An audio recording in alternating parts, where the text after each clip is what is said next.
So I hope you're not feeling down. I hope you're not feeling like despair. We are winning. We are winning.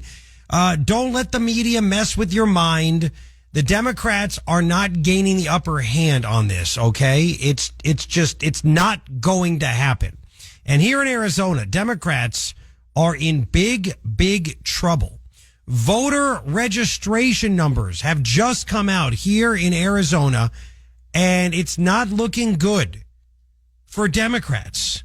But why should you believe me? George Khalaf is the president and CEO of Data Orbital. He's looking at the numbers. He's also running for the state house here in LD3 in the Scottsdale area. George Khalaf. George, how you doing, man? Even better anytime I see numbers that are as good as the ones that we got on Friday. All right, well, let's get into it because from what I'm reading, Republicans now have the biggest registration advantage over Democrats in the history of Arizona. Is that true? That is true, 7.64%. But to put that in perspective for listeners, 4 years ago, heading into the midterms, that was in half. We only had about a 3.5% to 4% advantage. So we've almost doubled. We've actually more than doubled our advantage since the last midterm election. So we've gone up. Republicans have gone up. Democrats are they going down? Is it independents? Where's this coming from? Yeah, Democrats have been in a free fall since the 2022 election cycle as a percentage of the overall electorate. Independents are, we're sort of fighting with them for the number one spot. We are once again the number one registered party in the state of Arizona. But really the big emphasis, and I don't say this lightly, Democrats really have been the ones that have been in a free fall for the last 5 years in registration in the state. Now, this is incredible. George Khalaf, again, president and CEO of Data Orbital, is with me. He's also running for state house here in Arizona in LD3. Is this because, do you think people are leaving the Democratic Party in droves? Or do you think it also has something to do with the fact, I remember Maricopa County Recorder Justin Heap removing 300,000 people off the voter rolls. Were those voters that, I guess, were dead or removed? Do you think that has something to do with it now that we have cleaner voter rolls? All the above. There is very clear, there's a couple things that are happening. One, there are people that are re-registering from Democrat to Republican and Democrat to Independent. Two, a lot of the new people moving into the state of Arizona are either coming in and registering as Republicans or coming in as registering as independents. Very few are registering as Democrats. And three, and we just saw this in the report that just came out on Friday. Usually this happens at the beginning of every year, especially under a recorder like Justin Heap in Maricopa County. But a lot of people cleaned up the rolls. And so, yes, Democrats lost a disproportionate number of registered voters. So it's a little of all of the above that would explain this phenomenon that's happened over the last handful of years. So this is a big deal. So you said it was about like a 3.5 point lead Republicans had over Democrats going into the 2022. Is that in January 2022 or going into the midterm when that happened?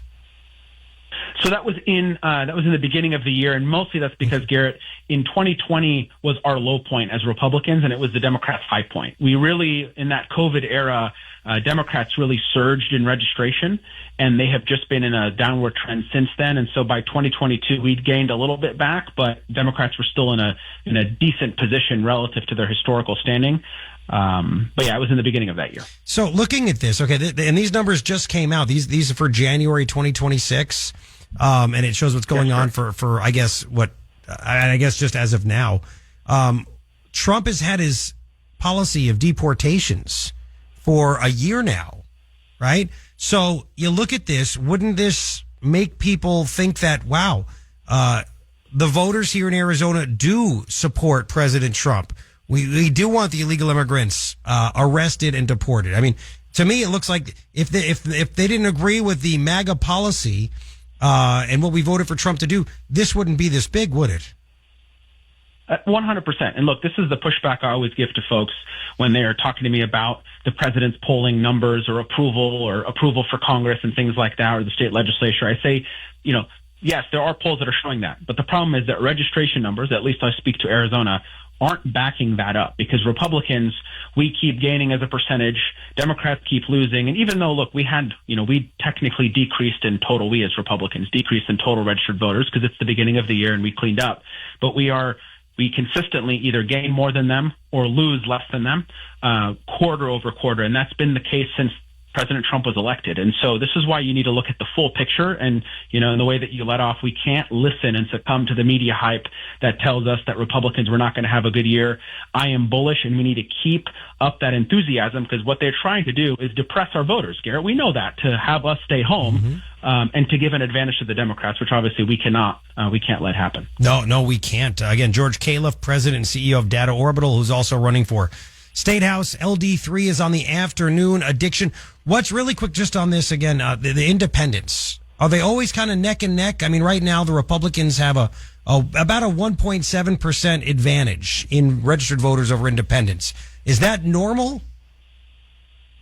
It has been for the last 10 plus years. Independents, keep growing as a party. The problem is, I think people are just self-selecting as independent when they're just frustrated with the other two parties, or they move into the state. They're not really sure how to engage. They just defer as independent. So there's been a lot of intentional work, especially by the Republican Party, to get independents to switch to Republican. But yes, it has been normal in recent history that the independent, or what we call in Arizona, party not declared, has either been slightly in the lead statewide or just below Republicans for the last maybe 6-8 years. Man, see, and I look at what happened, right, with the Arizona Attorney General Chris Mays making such irresponsible and dangerous statements, saying that we are a stand your ground state, and she claims that ICE doesn't identify themselves. And if they went into somebody's home and got shot, somebody could say stand your ground. I mean, she basically had the blueprint to shoot ICE agents, which is just crazy to me. That can't help. I mean, people in Arizona, I think, would disagree with that. What was your reaction? You want to be a state house member. What was your reaction when you heard Chris May say that? I mean, it was ridiculous. It was ridiculous. But the only thing worse than her comments was her supposed clarification that she issued on Sunday, because all that she did was try to claim, people like us as Republicans, big bad Republicans. We were twisting her words, but we didn't. If you listen to her exact interview, and this is why Bram Resnick was no friend of as a reporter, was no friend of Republicans. He clarified multiple times with her, "Are you sure this is what you mean?" And she doubled down and tripled down. And so, no, her mea culpa isn't going to hold water. I think this is not what Arizona wants. Look, since the days of Senate Bill 1070, for those that remember, that was really the start of the big, immigration sort of cleanup push in Arizona. Republicans and independents, and so in turn, a majority of Arizonans support these tough on the border policies and these sort of policies that allow us to sort of push back against this illegal immigration tide. So this is nothing new in our state. And what she said was totally irresponsible, but she knows she has an election coming up. She's on the ballot. She barely won this last time and really shouldn't have won. That's a whole other conversation. And so she's trying to walk it back, but it's not. I mean, look, any honest voter is going to listen to her speech if they even saw her second video and say, no, this is not, the clarification is not going to get it done. It was just a bunch of word salad. Well, exactly. I mean, I think Republicans need to fight. I could hear the fight in you. We need more. I think Republicans should be teeing off on her over this every single day, and I just don't see enough of it. I think they should impeach her. Would you support the impeachment of Chris Mays based on what she said? I would. And look, not just that you think that we should be fighting, because of course I wholeheartedly agree, because I've traveled the state long before I ran for office. I have the honor of sort of traveling and talking to lots of voters across our state, in Maricopa County, but literally across rural Arizona and otherwise. And everybody wants electeds that fight for what they believe in, and that will say what they actually mean, will follow through on it, but will stick their neck out. Why do you think people love President Trump? Because he said what he was going to do, and now he's following through. Even if not everybody loves every word that's out of his mouth, that's not the point. They love his fight. We need more of that in our state House and Senate. And then, look, I am grateful that today we have more fighters in the state legislature than we did 2, 4, 6, 8 years ago, but we need more of that. We need a fighter in the governor's office, of course, but we got a lot of work to do this midterm, because that is what the voters demand of us, not just want. They demand that of their elected officials and their candidates. And we need to stand up for them, because there has to be a price to pay for the irresponsible words of Chris Mays. Because if she just gets to say it and then say, "Oops, I'm sorry," and then move on with our days, then they'll just do whatever they want. Exactly. They'll just say what they want and wait for us to call them out. That can't be how we govern. No, it can't. I mean, and this is just huge news. Fewer registered Democrats here in Arizona than there were 6 years ago. I mean, that just shows you how tuned out that party is now. They've turned off so many people here in Arizona, right? It's an indictment of Democratic policies. It's an indictment of Democrats in the state House and Senate. And of course, it's an indictment on our Democratic governor, who should never have been governor to begin with, who has no plan, still has no plan, who says one thing about affordability and then vetoes tax cuts. We know it. You talk about this every day. Your listeners know this better than anyone, Garrett. And that's the problem. That's why they're at their lowest numbers, because they're all talk. There's no action. And worse, when there is action, it's action that directly contradicts what the voters of Arizona want and what they literally had just said. She state of the state, oh, I want an affordable Arizona. Katie Hobbs. Boom, 4 days later, vetoes piece of legislation that would have made Arizona more affordable. Yep. Right? Because it's just all about politics for her. It's not actually about making life more affordable for Arizonans. You're right.